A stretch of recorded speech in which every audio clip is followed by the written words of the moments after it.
this book October 2010 at a Sea Shepherd night with Paul Watson. It's called Earth Force. Page 36, Media Laws. This is a fucking really good read. If you can still get a copy, get a copy if your goal is activism. Alice Walker said, activism is the rent we pay for living on the planet. And YouTube is the best form of activism on the fucking planet. Nothing comes close to YouTube. First rule of media laws. 1. The media is not concerned with facts, figures, statistics, or scientific reports. The media is not concerned with facts, figures, or scientific reports. YouTube is not concerned with facts, figures, social media, reports and stuff like that, is it? The media is interested with drama, scandal, violence, and sex. YouTube is interested in violence, drama, scandal, and sex. Isn't it? YouTube is the new media. If you call yourself an activist and you're not banging out daily YouTube videos, your activism game's lacking. The holiday's over. I remember in 1999 I was sitting in a family friend out front of my back in Concord Drive, Ranella. Actually, it wasn't wasn't a rental house, it was my girlfriend at the time. She owned that house. And she was a cool girl. My first girlfriend's name was Jenny, and my first ever girlfriend. And we were sitting there in the car, my family friend, and he says, you know, so Harley, the holiday's over. And I was like, what? Like, I'm not even on holidays, you know, I was working, so he goes, the holiday's over, you know, like, you gotta get a plan. You know, you should go to university, study 4 years, become a PE teacher, stuff like that, and then you get like 6 weeks or 8 weeks off a year holidays, and it's pretty good, you know, you get to sort of coach kids at school, and it's a pretty good lifestyle, you know. And I was like, oh yeah. And I was like, the school system doesn't really vibe with me, even back in 1999. But I didn't know really what I wanted, but I didn't want that. I didn't want to be part of the system where I couldn't really say what I wanted to say. I was already working at gyms at the time where I couldn't really be honest with the clients at the gym. I would be a circuit instructor, spin instructor. I was the first spin instructor in South Australia. I worked at Kerry O'Brien Fitness and a few other gyms. And I remember Kerry O'Brien saying, I don't give a fuck what PhD or astrophysicist fucking qualification you got, mate. All I give a fuck about is if you can establish rapport with my customers and make them feel like they got their money's worth. And I was like, and he was swearing his fucking head off at me. He had the door open, he didn't give a fuck who heard. He was just like straight up, Kerry O'Brien, just straight down the fucking line. And I was like, wow, this guy's pretty awesome, pretty rad. He was a bit of a character. But I appreciate that authenticity, that straight up talk. And that was like, Kerry used it as a filter. Just like, boom, if you can't handle it, fuck off, we'll get someone else who can. And so I've sort of taken that leaf out of my book more and more as I get more confident, etc. in life. Just straight up, say it how you mean it. If people can't hear what you're saying, then they're not really people you really want to hang around too much. Often I'll say something to someone, to give them a compliment, or say, you can fucking smash it on YouTube or whatever. But their self-esteem is so low, they can't hear what I'm saying. They don't have that vision. They don't have that reality. So often it's a lot of conflict almost. Let me have a drink. So it's like with the dating game, not dating game, the PUA game, pickup artist game. There's a template they run. It's like the insecure daddy issue girl, where guys will just walk around negging girls, like busting their self-esteem, and whoever responds is like a girl with low self-esteem. So they run low self-esteem templates on that girl, like, oh, you know, all this, you know, negative psychology stuff, just to prey on vulnerable women who don't have much self-esteem, but they respond to people who reinforce the fact that they have low self-esteem. If you have a guy or a girl with low self-esteem and you try and boost them up, they might feel a bit of a buzz for a bit, but then I'll be like, this person's weird. Like, why are they being so nice? Like, it's unusual for them because they're living in a dark reality. And that's why I probably get a lot of conflict with people, or people feel, but what the fuck is doing what I'm trying to do? Because I'm trying to boost people's esteem up, just share the truth with them, share my reality with them. But a lot of people don't understand that because they don't see my reality. So when my family friend said the holiday's over, he was trying to get me into his reality. And I'm like, I was thinking his reality, I was thinking he's sincere, he's well-meaning, but in my opinion was sincerely wrong. I was like, in my head, that's not reality I want. But I listened to him talk, he taught me for ages, and I appreciated the time that he gave me. And he actually cared, and he was like offering some suggestions for me. Not many people do offer suggestions for you in life. Most people are too busy, too overwhelmed, or they simply don't give a fuck about you. So I appreciate my family member, friend, was, you know, taking the time out to give me a spiel. So I just gave him, I listened, and we talked a lot. But afterwards I was thinking, nah, that's not really what I'm doing. I can only do what I want to do in life, no matter what the consequences. But I didn't know really what I wanted to do. But I knew I didn't want that. So it's like going to a restaurant and they give you the menu and you're like, I don't really know what I want, but you just go for the menu, go nah, too spicy, too oily, too greasy, too salty, no, oh, rice, steamed veggies, maybe fruit salad beforehand, that sounds good, I'll go with that. So it's often about writing a menu in life, maybe hanging out with different people or having different jobs or maybe different partners or whatever, until you find out what you really like. But it's good to write down goals where you want to see yourself maybe in 5, 10, 20, 30 years, and you want to find out what is your purpose in life.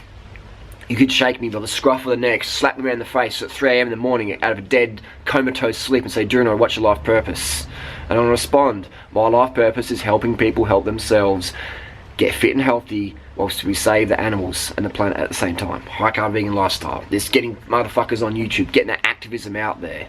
It's helping people get healthy and fit with the high carb vegan lifestyle.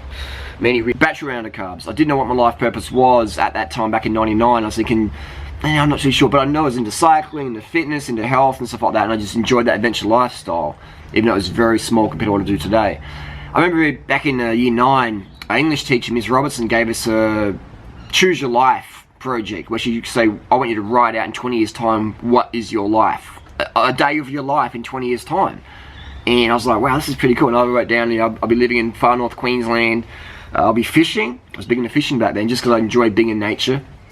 Didn't really understand the cruelty concept yet, but I was like, I'd be fishing and I'd go ride my mountain bike and I'd have like a mango farm, I'd be eating like mangoes off the tree and just stuff like that. And that was my day, and I'd talk about what bike I was riding, what I'd do all day, and that's all I wanted to do, is just ride my bike, eat fruit and spend time in nature, aka fishing. I didn't realize how cruel it was. Anyway, so I quit fishing once I worked out how cruel fishing really is. But why I fished was because I enjoyed spending time in nature, and it's so that solitude, you get to think and stuff like that, like cycling, spending time in nature with solitude in your thoughts, and also sharing with some other people. And that's pretty much my life today. I wake up, I eat fruit, I do whatever the fuck I want to do, I eat my favourite vegan foods, I ride my bike, but that is fun, but you got to have a high purpose in that. And I want other people to enjoy that lifestyle as well. So the holiday is over, but it's never over. I live a permanent vacation lifestyle, but I would say that's probably the biggest trap of being a professional YouTuber, is you have no one on your back pushing you to make content. You have no deadlines, you have no boss, it's just you. So you have to be self-motivated. And if you're not, then you won't last very long. Or if you're chasing self-approval and you can't handle criticism, you won't enjoy your permanent vacation lifestyle. Or let's say you do enjoy your permanent vacation lifestyle because you're taking a lot of drugs and you're getting a lot of sex and you're just distracting yourself and numbing yourself from the purpose or from the reality of not living your life purpose. You'll quickly fizzle out, and it's not that fun at all. It's not, and I see that a lot of YouTubers, man. I mean, look at even Justin Bieber. Justin Bieber was a YouTuber, got recognized, is where he is today, depressed as fuck. Justin Bieber was probably one of the most depressed people on the planet. And if he committed suicide any day now, it wouldn't surprise me. Think about it. He's got so much material stuff and approval, and he's got too much, and it's just made him out of balance, and he just can't handle it, and he has no life purpose. So I mean, how many groupies can you fuck?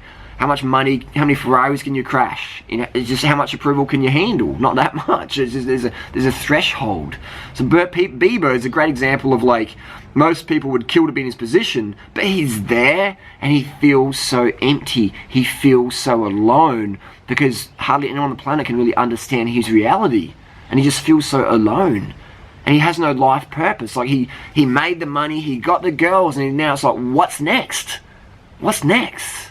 Imagine if Bieber went vegan and he turned his fucking empire of influence. Bieber has got insane amount of influence. Imagine if you use all that influence to making the world a better place versus making more billions of money for him and his record company and all the people who want to leech and parasite off him. He must look around his room and think, these people are only here because they want part of my money and fame.